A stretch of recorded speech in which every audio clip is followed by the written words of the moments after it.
Bonjour à tous, j'espère que vous allez bien. Donc aujourd'hui, nouvelle vidéo d'analyse fondamentale et technique sur Sanofi. Donc grosse capitalisation française éligible au PEA et avec un rendement sur dividende qui tourne aux alentours des 4%. Donc avant de passer au sommaire, n'oubliez pas de vous abonner à la chaîne, de partager la vidéo, de me lâcher un maximum de likes, ça me ferait très plaisir. Et puis pour les personnes intéressées par mon Twitter où je mets pas mal d'analyses graphiques, des choses en rapport avec la bourse, le lien est dans la description. Allez, on passe au sommaire. Donc on commencera par une rapide présentation de l'entreprise, ensuite une analyse fondamentale de Sanofi avec quelques indicateurs économiques qui me semblent intéressants à vous partager et bien évidemment on verra l'historique de son dividende et son rendement. Après une analyse technique sur TradingView pour essayer de trouver des points d'entrée sur Sanofi pour du long terme et sans oublier aussi la droite de régression que j'aime bien vous partager. Et puis on finira par une conclusion des choses importante à retenir sur Sanofi. Bien sûr, je ne suis pas un conseiller financier. Mon avis dans cette vidéo ne représente pas un conseil d'investissement. Elle est juste réalisée à but pédagogique. Chaque investisseur doit avoir sa propre stratégie. Investir en bourse représente un risque. Vous êtes le seul responsable de vos achats et ventes d'actions. Donc Sanofi est le premier groupe pharmaceutique européen. Au niveau de la répartition de son chiffre d'affaires, donc on a les produits pharmaceutiques avec un peu plus de 71%.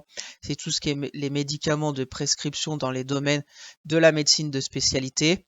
Donc là-dedans, on a presque 50% du chiffre d'affaires qui est destiné au traitement de la sclérose en plaques, des maladies neurologiques, des maladies auto-immunes, etc.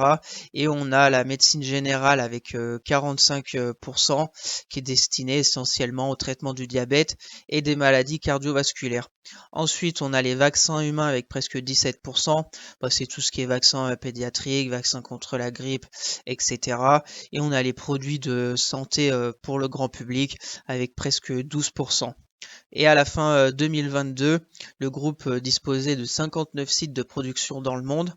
Et pour ce qui est de la répartition géographique de leur chiffre d'affaires, on a la France avec un peu plus de 5%, le reste de l'Europe avec 18%, les États-Unis à peu près 42%, après on a la Chine presque un peu plus de 7%, Japon, Brésil, et autres avec presque 20%. Donc moi, ce que je retiens sur cette présentation, c'est que voilà, Sanofi, c'est le premier groupe pharmaceutique européen. Là, au niveau de sa répartition, on a tout ce qui est les produits pharmaceutiques dans le domaine de la médecine de spécialité qui représente les trois quarts avec plus de 71%. Après, on a les vaccins, c'est intéressant parce que voilà, les vaccins, il y en aura toujours. Et les produits de santé grand public, je pense surtout voilà au Doliprane que tout le monde connaît, qui représente presque 12%. Donc on a le Big Pharma européen quoi. Ce que j'aime bien aussi, c'est au niveau de sa répartition géographique du chiffre d'affaires. On voit que en France, ils font que 5% de chiffre d'affaires, donc Sanofi que 5% en France.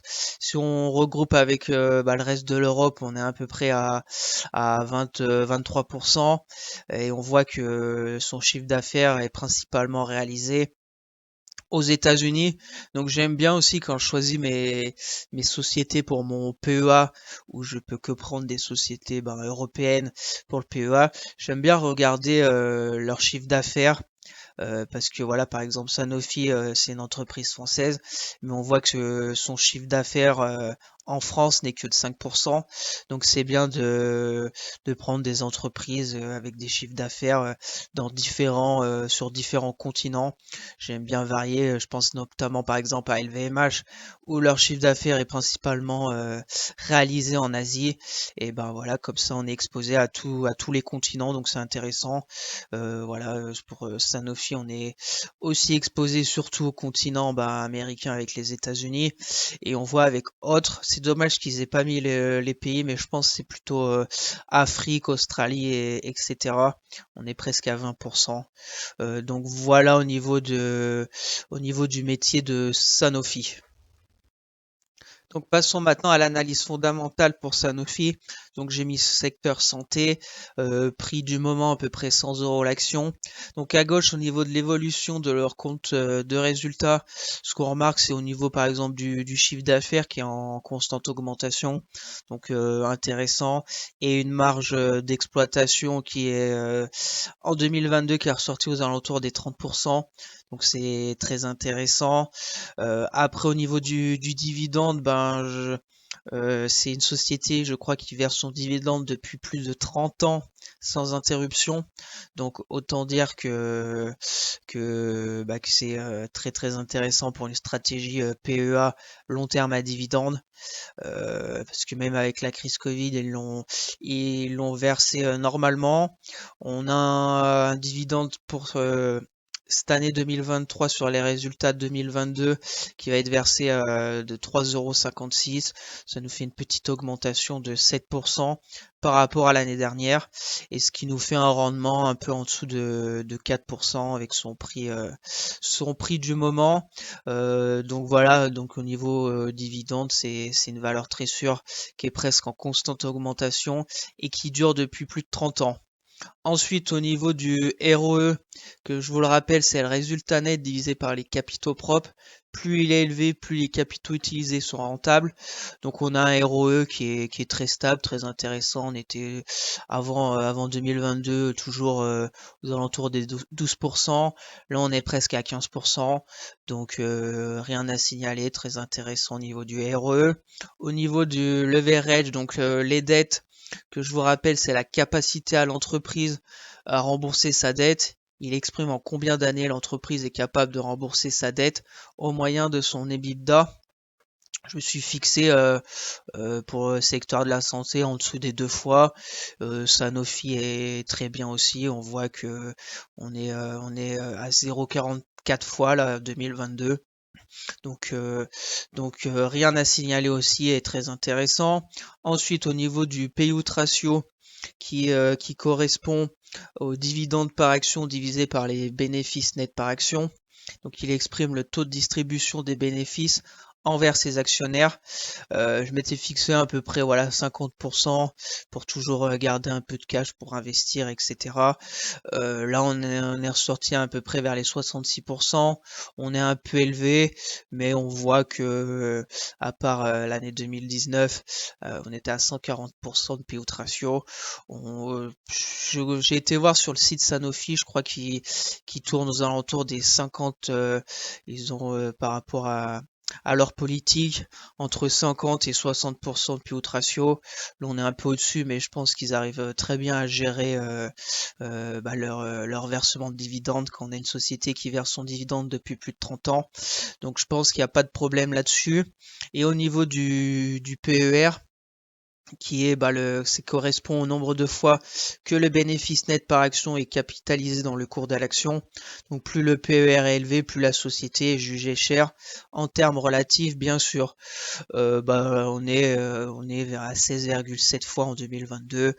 On était à 40 fois en 2019 parce qu'avec crise Covid, l'action s'était envolée. Ils avaient eu un faible bénéfice net par action.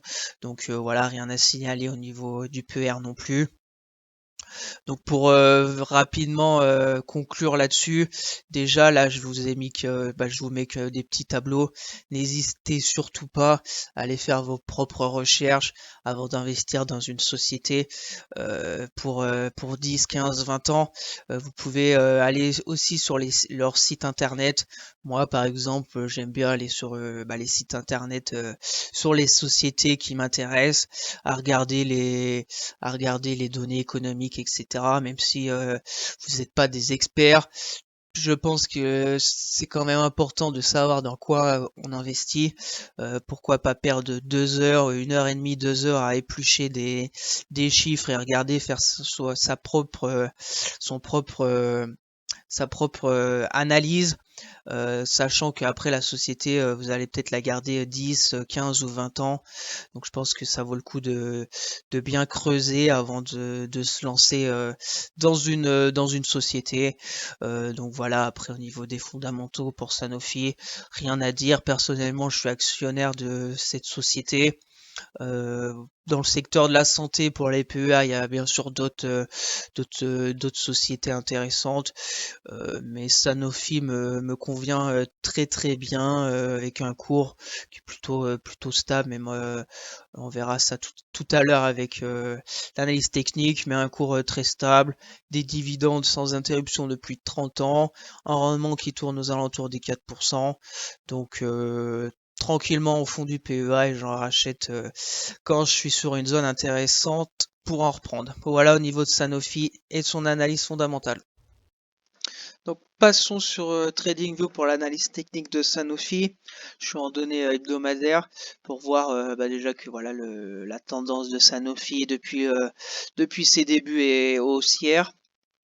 On voit que par exemple à partir de voilà fin 2018 qu'on est passé au-dessus de la moyenne mobile 200 hebdomadaire, on l'a jamais vraiment franchi nettement. Crise Covid, on a fait un petit trou d'air en dessous. Pendant septembre 2022 aussi un petit trou d'air en dessous, mais on a vite repris la moyenne mobile 200. Et en mars 2021, on s'est appuyé dessus. J'ai un petit canal haussier là qui est plutôt intéressant sur Sanofi en hebdomadaire. Je vous rappelle que les points, les droites verticales, c'est les jours où j'ai acheté des actions pour mon PEA long terme.